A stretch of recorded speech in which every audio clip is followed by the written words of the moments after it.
Alex Fenson here with Cigar Page. I got a really great question from somebody on our Discord server, which is this confusion over the Oliva Cigars and the Oliva Cigar Company and the Oliva Tobacco people.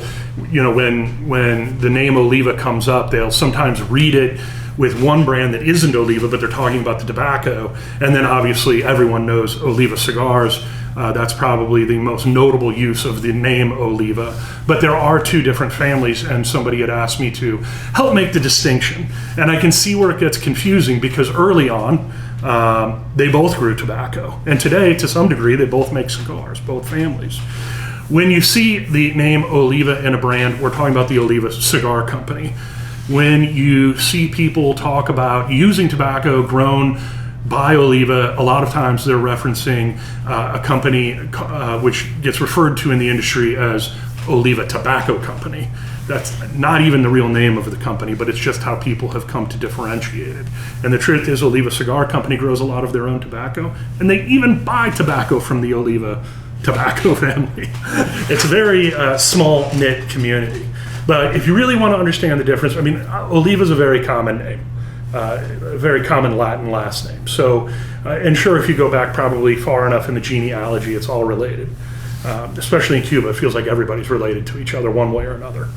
But if you really want to understand the difference of where things diverged, that goes back to post-revolutionary Cuba and the expansion of tobacco growing into Central America, South America, and how those families and really how the cigar industry grew beyond the Cuban borders after the revolution.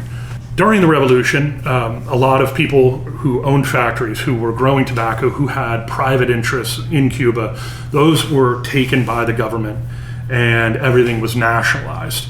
And some of those people left on their own volition, and some, while they may have it was given the appearance that they left on their own volition, really had no choice. And a lot of those folks went to Florida, and that's really no different from the Oliva Tobacco side of the Oliva family and what we know today is the Oliva Cigar side of the family.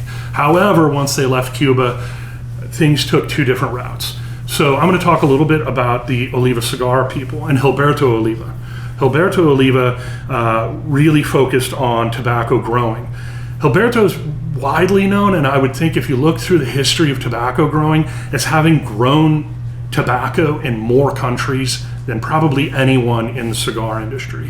When he left Cuba, he traveled throughout Asia, all over Asia, from Indonesia, even Eastern Europe, growing tobacco all over the world. He would eventually come back and grow tobacco in Panama and ultimately in Nicaragua, where he settled and then would open a cigar factory. So Gilberto Oliva, which is the Oliva cigar side, that's kind of his path and his lineage that led him to Nicaragua, okay?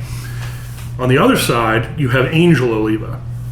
Angel was really credited with one of the first people to grow tobacco in Honduras and in Central America in general. After he came to the United States, he and guys and some names you've probably heard of, like Julio Roa and Frank Ineza, they were the ones who were pioneering where can we grow Cuban seeds and where can we strive to create a tobacco profile, grow tobacco in an area that has the terroir and the qualities that could match what we were doing in Cuba.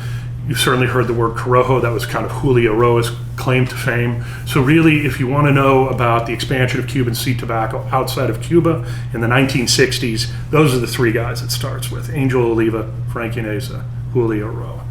So Angel Oliva is where the story starts. This is the Gilberto Oliva Sr. of the other side of the family.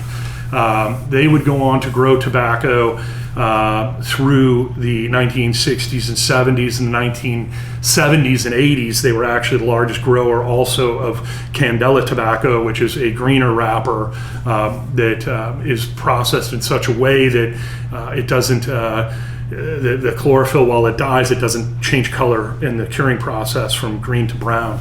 And those, believe it or not, were the majority of cigars sold in the United States in the late 70s and early 80s. And they grew that tobacco actually in Quincy, Florida, which is kind of the northern part of the panhandle. once Candela sort of died down, their expansion in tobacco growing actually took them down to Ecuador. And in the 1990s, they were growing Sumatra seed grown in Ecuador, which was first really used by Fuente, but today it was actually first used on the Ashton VSG to another degree. Some of the things that Ernesto Perez Carrillo was making, La Gloria Cubana, etc. Today that wrapper is used by a lot of different people, pretty much everyone in the cigar industry. Not now just sourced by Oliva, other people are growing it. So their expansion really took them into Florida, into the Panhandle. They really are credited as being the pioneers in Ecuador, along with a family named the Perez family. But the Perezes specialized in Connecticut seed, where the Oliva specialized in Sumatra and Habano seed, Cuban seed. So there is a difference between the two families. Everybody gets along. They all buy and sell and make cigars for each other. But from it really comes down to just a trademark standpoint. I mean, I'm reminded in the 90s that Estelo Padron worked for General Cigar Company.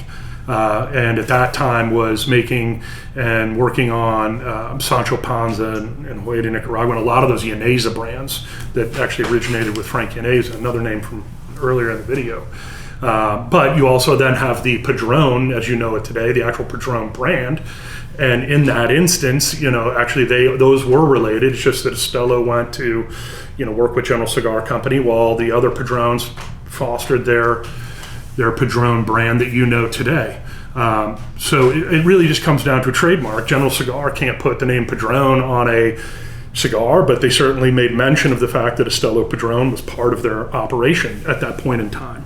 And so it's really no different. The Oliva Tobacco family can't put the Oliva name on a cigar band because the other Olivas that we call Oliva Cigar have that trademark.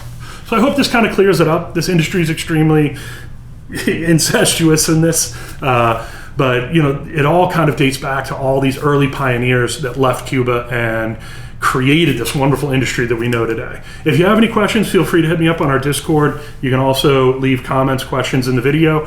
And speaking of which, please be sure to like this video and subscribe to our channel. We love providing you guys with great content, and hope you liked it.